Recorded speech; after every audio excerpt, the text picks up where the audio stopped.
নমস্কার, আমি মিতা দে বলছি। আমার লেখা নতুন বই আলো ছায়ার দেশের থেকে একটা ছোট্ট গল্প পাঠ করছি। গল্পের নাম চার কদম।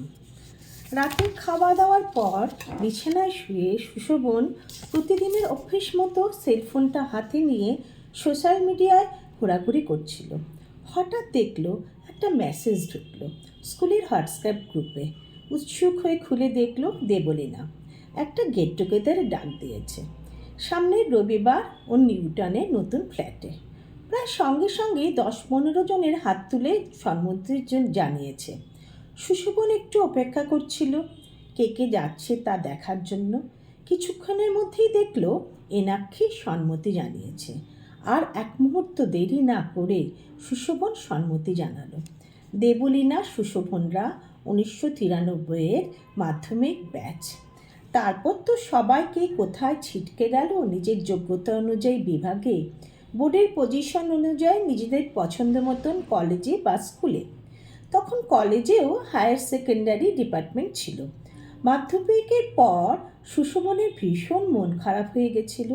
এতগুলো বছর একসঙ্গে কাটানোর পর এইভাবে বন্ধুদের সঙ্গে ছাড়াছাড়ি হয়ে যাওয়ার জন্য।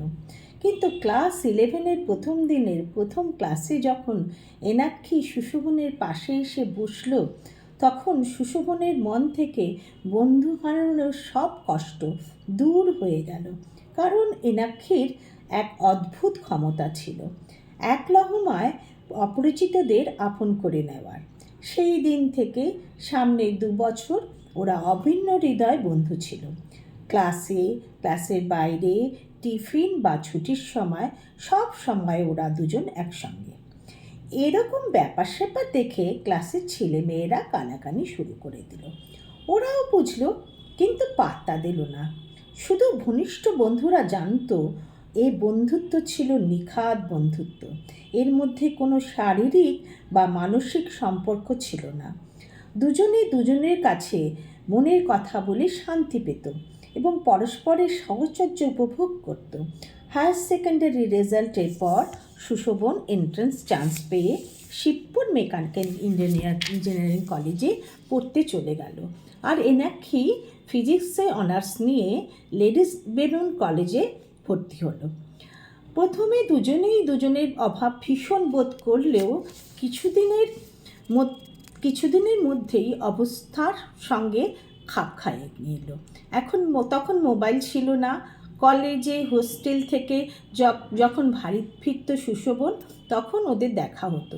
মাঝে মধ্যে না হলেও বিশেষ কিছু ঘটলে এসটিডি বুথ থেকে সুশোভন ফোন করতো এনাক্ষীকে। এইভাবে 2 বছর কাটার পর হঠাৎ একদিন সুশোভন যখন এনাক্ষীকে ফোন করলো, এনাক্ষী খুশির সঙ্গে জানালো, জানিস শোভন, একটা মজার ঘটনা ঘটেছে, তুই কল্পনাও করতে পারবি না। মাস্তুতো ভাইয়ের বিয়েতে বরযাত্রী গেছিলাম। সেখানে একটা লম্বা সুদর্শন ছেলে দেখি বারবার তাকাচ্ছে। খাওয়ার সময়ও সার্ভারদের বারবার করে আমাদের গ্রোতে ভালো করে সার্ভ করতে বলছে। আমাকে তো ভালো মাছ খাইয়েই ছাড়বে। বেশ মজা লাগছিল এরকম স্পেশাল অ্যাটেনশন পেতে। তো গতকাল রাতে ওই ছেলে সোজা ওর বাবাকে নিয়ে আমাদের বাড়িতে হাজির। ওর নাকি আমাকে ভীষণ পছন্দ, তাই ওর বাবা আমার সঙ্গে ওর বিয়ের সম্বন্ধের প্রস্তাব নিয়ে একেবারে সশরীরেই হাজির। বোঝ একবার ব্যাপারটা। শুনে সুশোভন একটু হতচকিত হয়ে জিজ্ঞাসা করলো, তুই কি বললি? কি বলবো আবার, আমারও তো পছন্দ ছেলেটাকে। সদ্য ডাক্তারি পাশ করেছে, সামনের বছর লন্ডন যাবে এফআর শেষ করতে। তার মানে তুই রাজি?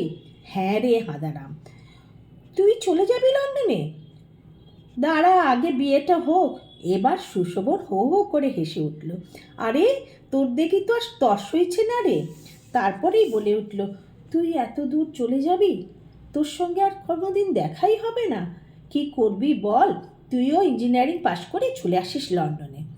এর কিছুদিনের মধ্যেই এনাক্ষীর বিয়ে হয়ে গেল এবং ও লন্ডনবাসী হলো। প্রথম সুশোভনের সঙ্গী হারানোর জন্য খুব কষ্ট হতো। কলকাতায় আর আগের মতো আসতো না। ক্যাম্পাসিংয়ে একটা ভালো চাকরি পেয়ে গেল সুশোভন। বিয়েও হয়ে গেল এক সুদর্শনার সাথে। ছেলে মেয়েও হলো, এখন ওরাও বড় হয়ে গেছে। স্ত্রীকে বরাবরই সুশোভন সম্মান ও ভালোবাসা দিয়েছে, কিন্তু কোথাও যেন কোনো কোনো সময় কেমন একা লাগতো, কি যেন নেই।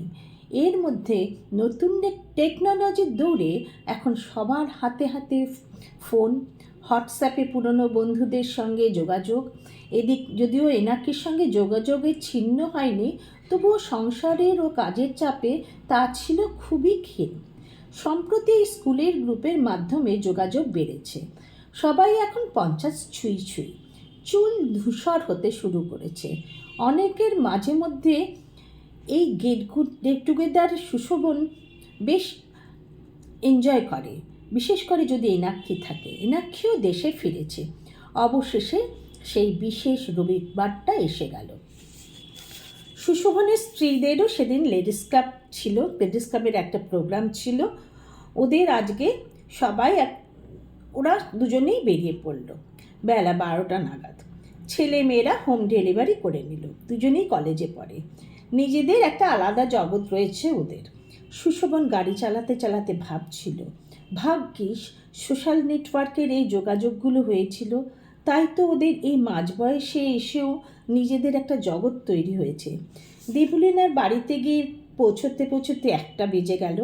অনেকেই এসে উপস্থিত হয়েছে, অনেকেই আসছে এখন।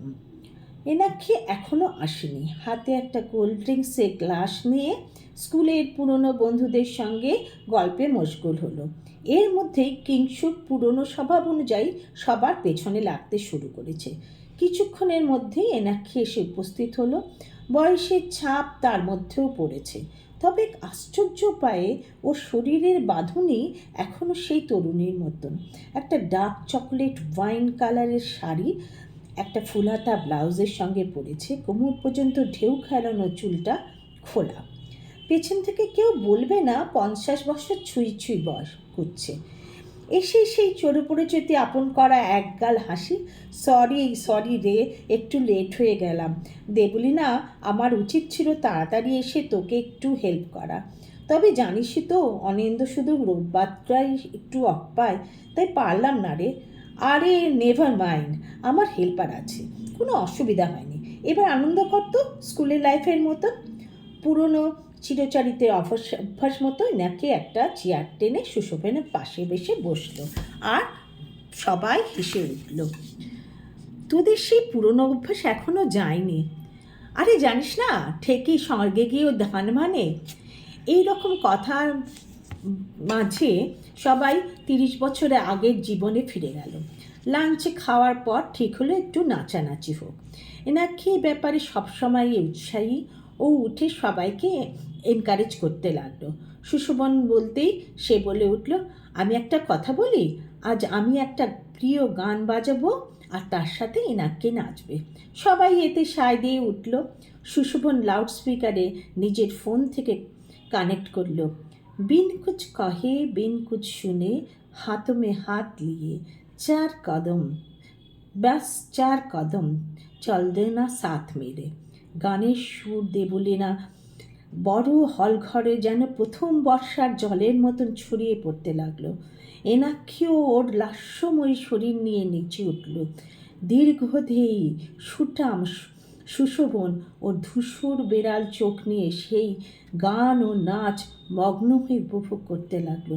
4 कदम, बस 4 कदम हाथ में हाथ लिए चल दो ना साथ मेरे। গানের সুর তরঙ্গাতে গাইতে হতে লাগলো। নমস্কার।